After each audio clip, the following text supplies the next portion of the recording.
Hello everybody. Sorry it's been a while. I think the last actual video I posted that wasn't a little short. Uh, Everything back here was still brown and there was snow on the ground. So we tried to do that. There's a push for don't mow your lawn or anything until the end of May to let pollinators not have a chance to uh, get settled in and whatnot and help them out, which I agree with. That's cool.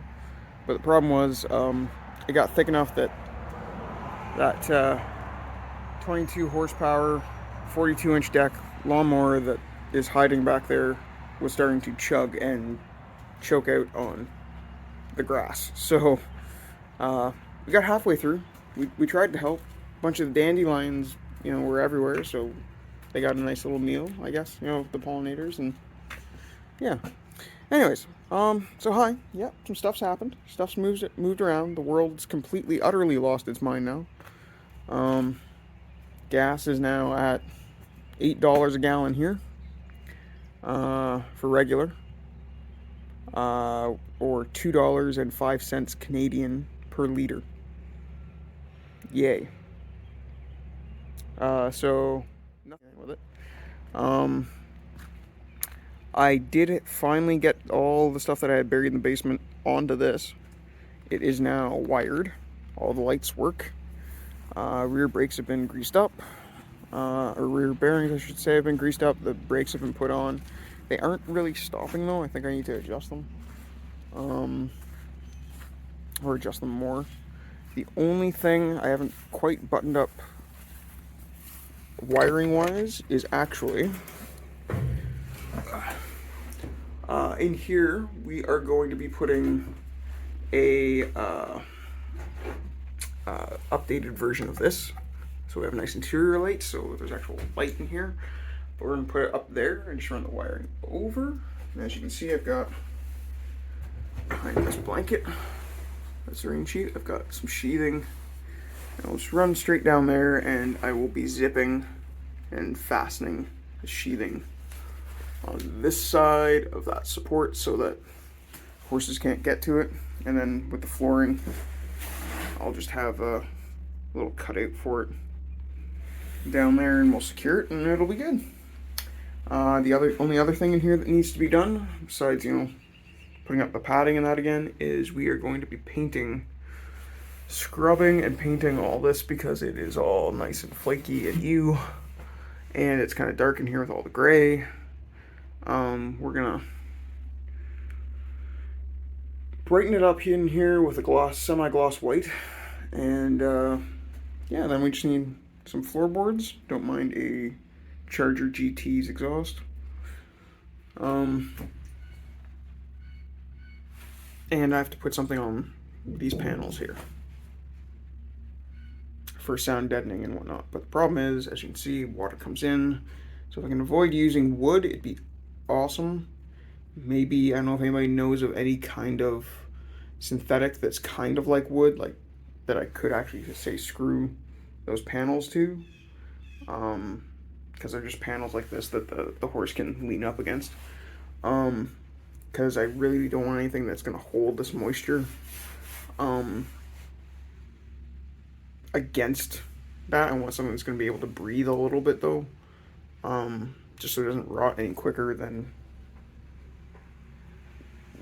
it already is, because hey, if man makes it, it will fail. That's just the way the world works. But otherwise, yeah, adjust the brakes, put in that interior light, paint this white, put wood / side paneling in, and we have a fully functioning horse trailer. Already drove it down the road. Life is good. It's a little bouncy, but that's because it's a little light right now.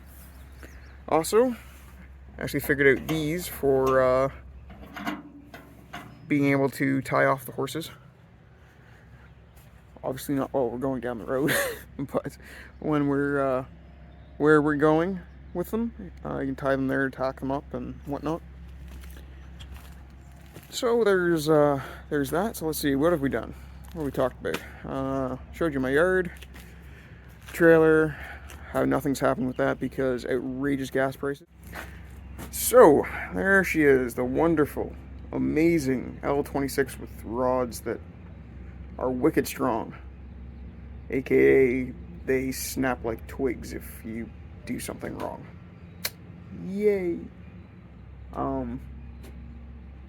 So I was really hoping, really hoping I could drive this thing as is, drivetrain wise. Like, get the body good, get the suspension and the brakes good, get some nice rims and tires on it, and just cruise it for the summer. That would also help a little bit with the gas type situation, because guess what? This thing should, even in its current state with 275,000 kilometers, get something around 30 miles to the gallon. Awesome. Well, it smokes when it starts up after it's run for like 2 minutes. Back here, it starts smoking. I figured it's valve cover gasket, which not a big deal, but it is also kind of like, well, you're getting, like, you have to take the alternator off, a bunch of the front dress, all this stuff has to get out of the way to replace that valve cover. This one's pretty easy. It's that one that's the problem. So that's kind of like, well, if I'm already going that far, do I really want to leave it alone, or, you know, why do things twice? Maybe I will just do it and just replace the valve cover and just still cruise it. Well, my dad came up a little while ago and he dropped off his ramps, and I had this up on them and I was actually looking under the car properly.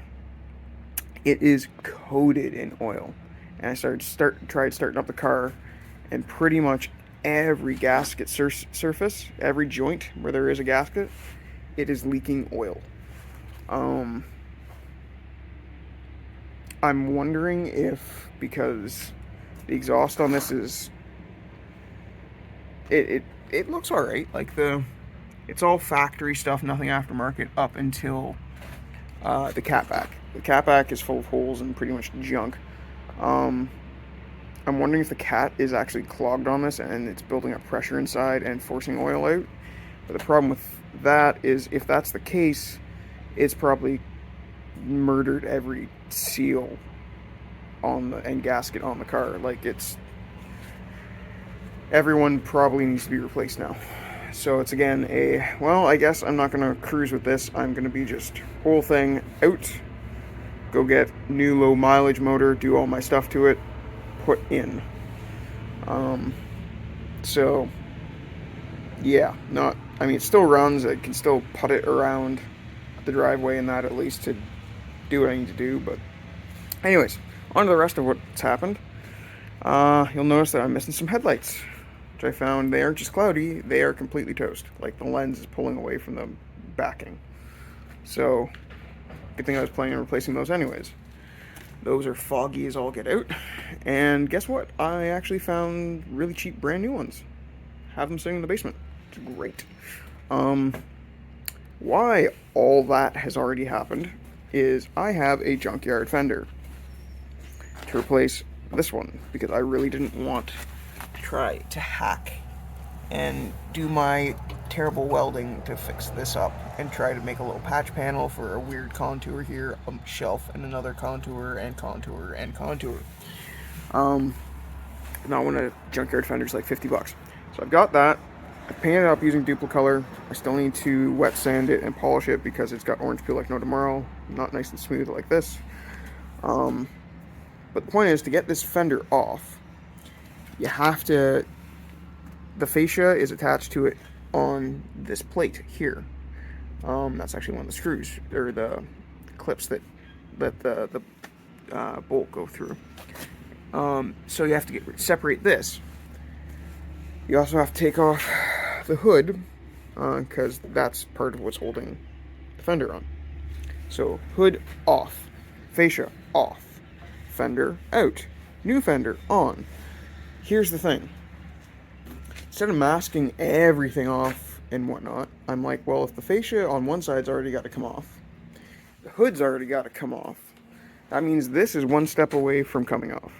Get this off so I don't have to mask everything and be in a really weird position trying to work on that, so it's off already and I can manipulate it as I want and need and get the best angle possible. Get that. That means that this side will be off too. same deal. I can manipulate this as I need and not have to mask everything off. I've got it nice and easy to work with. I can take my time. Great. So basically the whole face of the thing's coming off to be painted up. Again, nothing fancy. It's going to be like a Duplicolor special. I'm actually thinking maybe getting it wrapped. That's what I might like to do to change up the color. I'm thinking this color actually. But anyways, that's a far away, whatever, dream. Like, way down the road. It's the least of my concerns right now. Point is, so fascia off, painted. This fender off, new fender on. That fender off, painted, that fender back on. This fender is only rotten down there. What it looks like to me, and from what I can measure, is that arch is actually the exact right dimensions to cut out and make a patch panel for this arch, which would be awesome because then I don't have to try to fiddle with, all these little contours. Not, it's literally cut up, over, down, boom, welded on, body filler, and paint, call it a day.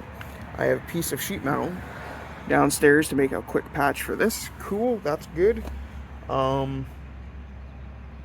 Then really the only thing that I still have to do is paint that. Well, get rid of the rust and then paint that, and maybe touch up, I'm feeling ambitious, touch up some of those and that. Oh, and I have to take the patch panel I have already in the basement for the rocker, find the right spot, cut that out, weld that in, cut out the old rust I should say, and weld in the patch panel, and paint that up. Then I'll probably try and rocker guard everything that's under there, put the skirts back on, put the rear fascia back on, again, all that's reassembled, and I'll have a solid Grand Prix. So yeah, oh, and the only other thing is figure out what the heck is going on with this and how I can get new ones, because obviously that's swollen or stretched or whatever on all of door handles have that with their gasket. So yes, if anybody knows where and how I can get those or a material for the wall of that trailer, let me know in the comments. Really appreciate it. But yeah, then after that's all done, brakes, suspension is the next step, and rims and tires, and then from there it's engine, transmission, exhaust. I have some plans for this. Like I said, I'm hopefully making it a GT car, so just Grand Tourer. It's doesn't need to be the most powerful, doesn't need to do the best around corners, it's not trying to win races, it's there to put a smile on your face. But again, I'm not 100% sold on what I'm doing with that, with the engine. There's another YouTuber who's looking at making a 5-speed swap kit using an F23 transmission, which if he does, it's Autotech Tyler. If he comes out with it, I will pretty much be scraping together cash and going, take my money, because that would be perfect for a GT car. I would love it.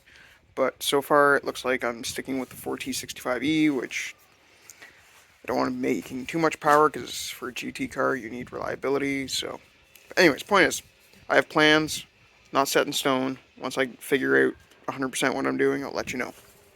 But yeah, so that's kind of the update of what's going on with the Grand Prix. Like I said, nothing's going on with the truck right now. Trailer, more or less done. Just need a couple more little things. Nothing big. Yeah. And if you guys want to see, we'll wait for the big truck to go by so you can actually hear me. If you guys want to see more project stuff, let me know in the comments. If you want to see more D&D or Magic stuff, gaming stuff like that, let me know. That's actually something I'm contemplating, is I'm not, my job is okay, but I'm not happy doing it. Nothing wrong with the people, nothing wrong with the job per se. It's just, I'm not happy. So I'm looking at possibly starting a game store at the prompting of somebody who I'm going to be married to very shortly. Um, that's finally happening. That's another thing.